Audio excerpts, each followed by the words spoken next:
Mm. That's okay, because you never say anything you never.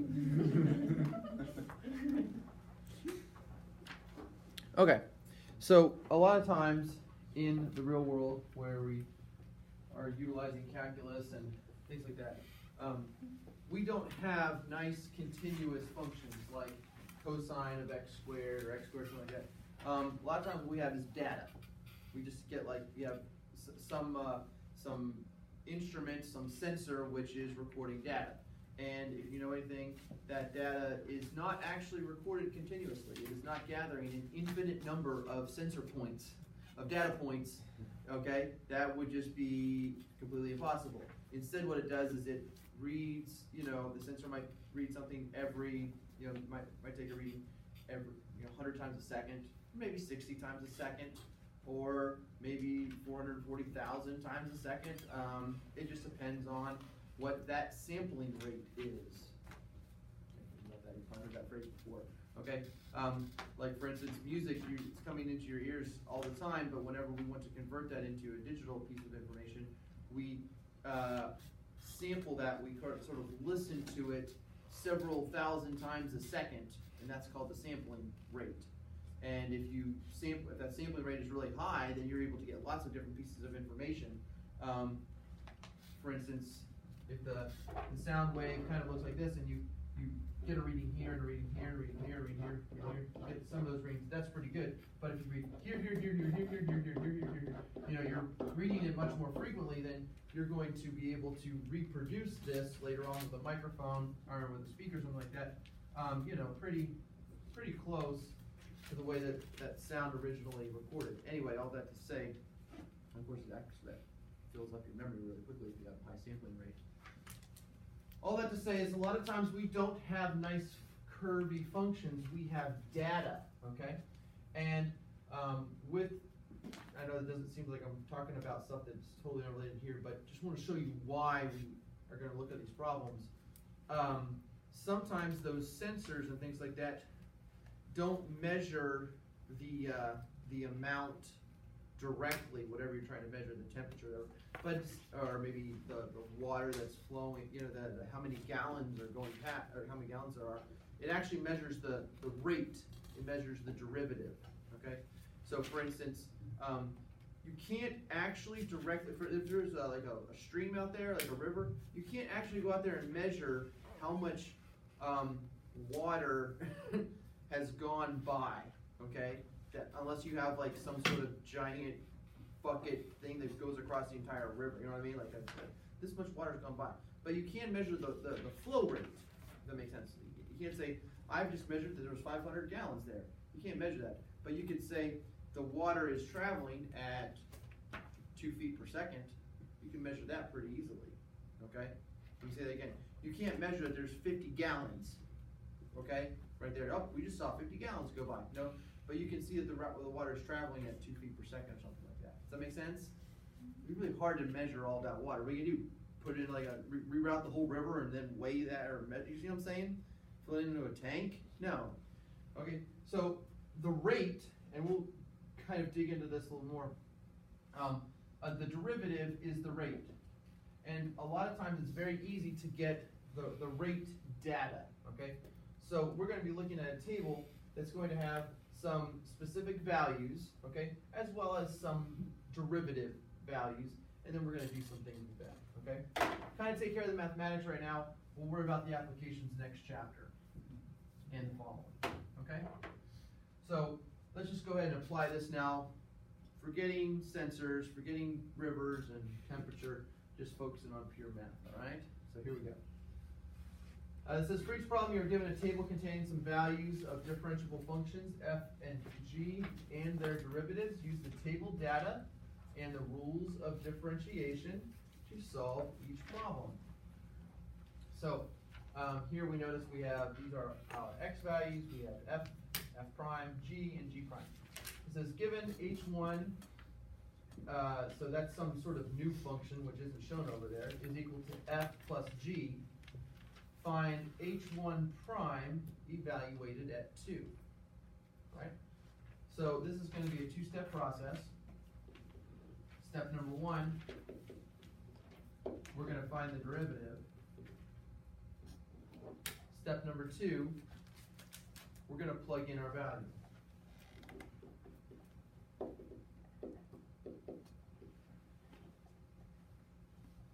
So just looking at part 1 here, it says h1 is equal to f plus g. So the derivative of that, h1 prime, just going to use our derivative rules, okay? The derivative of a function plus another function is derivative of the first function plus the derivative of the second function. It's not too bad. So h1 prime of x is going to be f prime of x plus g prime of x.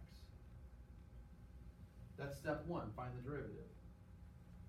Step 2, h1 prime evaluated at 2 is going to be f prime at 2 plus g prime at 2.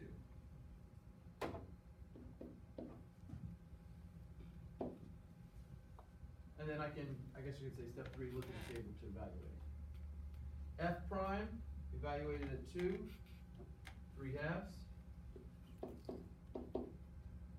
G prime evaluated at 2 is 0. So 3/2 looks like our answer there. Part 1. That is part 1. Someone tell me, how is part 2 different? Subtracting. Subtraction. And also it's evaluated at 4. Exactly. You think you can handle that yourself? Mm-hmm. I think so. Let's move on to make sure we have enough time to cover all the tricky ones. Alright, here we go. Same prompt. Let's look at part 1. Given h1 equals f times g, find h prime evaluated at 1. So let's go ahead and apply our rule of differentiation. So h1 prime of x. Now, rule of differentiation, what's the derivative of two functions that are multiplied together? The derivative of the first times the times the second plus the derivative of the second times the first.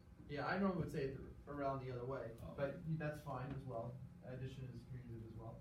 So I would say the first Oh yeah, that's what it is. times the derivative of the second. Well, you just switch them. That's okay, because like I said, adding things, it doesn't matter. Plus the second, so g of x times the derivative of the first. That's step 1. Find the derivative. Step 2. Plug it in.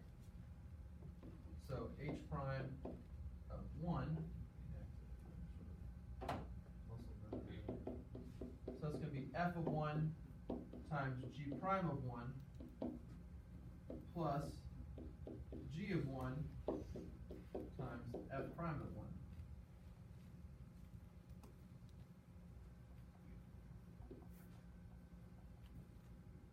So to the table we go.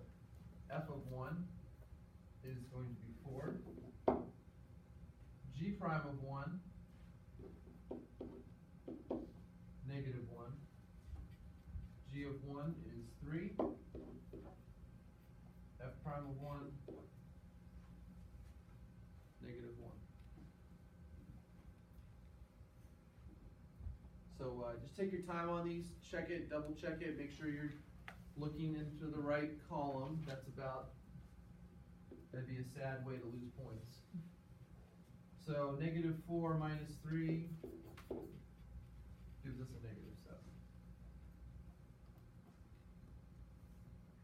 All right, we've got some time. Why don't you as a table go ahead and work on part 2 of this problem.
answer. Yep. I agree. Yep. Good numbers? Yes, that's good. Alright. 1/4 looks good to me, too, class. Good job. And, let's go ahead and attack number 3. Alright, this says, given h1 equals f of x squared, so the whole thing is squared, it's all f of x squared. Let's find h1 prime evaluated at 2. So, step 1, find the derivative. So h1 prime of x, anybody want to help us out? What would be the derivative of f of x quantity squared? It would be We will use the chain rule. Go ahead, Rosa, I heard you. 2 times f of x. 2 I mean, times. well, yeah. And then, chain rule. Oh, then the times. derivative of f of x. Derivative of x. To make it real obvious, I'll put a 1 right there. I'll try to make my little prime symbols different from there. So she said, yeah, that is sort of like a function, and so it is a function. So pop down the 2, keep the inside intact, power down it to a 1, and then multiply it by the derivative of the inside. Makes sense to Nick, makes sense to me. Step 2, plug it in. h1 prime evaluated at 2. So that's going to be 2 times f of 2 times f prime of 2. So 2 times f of 2 is 3, and f prime of 2 is 3/2. So looks like 2 and 9. Looks good to me.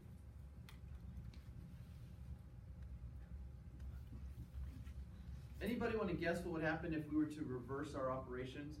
If we were to plug in the value and then take the derivative?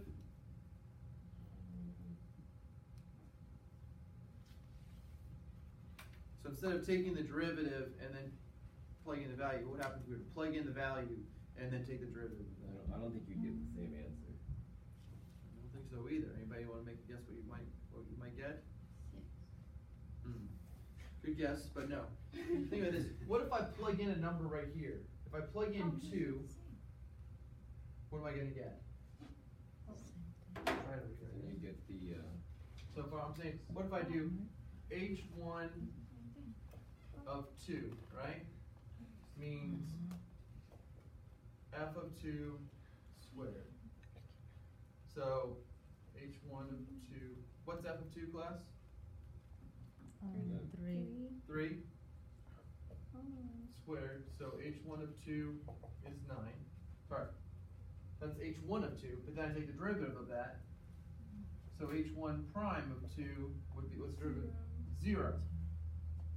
Okay, we discussed this like 2 weeks ago when I talked about finding, evaluating a derivative at a point. You always take the derivative and then you plug in the point. Because if you reverse that process, if you plug in the value first, you're going to get a number. And when you take the derivative of that, you will always get 0. So if you get 0, check yourself because you're like, whoa, wait a second, did I do this the wrong way? Did I plug in the number and then take the derivative? Because that's going to get you 0. We always need to take the derivative, so it's applying our rules, and then plug in the values. Okay? This other one looks kind of scary, so I think we should do this one. h2 prime of x. So this is f composed of g of x. Well, actually, it's not that scary. That's literally the definition of the chain rule. So what's the derivative of h2, class? Say it again. F prime composed of g of x. Keep going, Stephanie. Times g prime of x. Yeah, times g prime of x. Only difference here is we get to go back to the table 2 times. So H2 evaluated at 3 is going to be F prime composed of G of 3 times G prime of 3. So this is going to be F prime evaluated. I need to figure out what this is first. So G of 3 is 1. G prime of 3 is negative 1/2. So then I need to evaluate what's F prime at 1. 2. So 2 times negative 1/2, which is negative 1. Pat yourself on the back. Or your neighbor on the back. If you're comfortable with your table partner. All right, so that's some good stuff there. Now we can wrap it up and say today we talked about the chain rule, about the alternate sort of way of looking at that, with that U stuff. We have looked at data-based problems, which I'm super happy that we've done that. And I'm going to get my frowny face on, because apparently many of you, I don't know, I've never had such high scores on these quizzes before. It makes me feel like something's a little strange here. Something's rotten in Denmark. I'm not sure what that is, or what it means. Probably because you taught us. I do know it's from a quote from him. I don't think I'm that good. But anyway, good work, everyone. I'm going to pass it back to you. I do not need this back, so you can frame it, or darts at it, throw it in the trash, I don't know. Punch holes in it, put it in your binder for the semester exam. Your choice. So good work, everybody. You can shut that off there, Stephanie.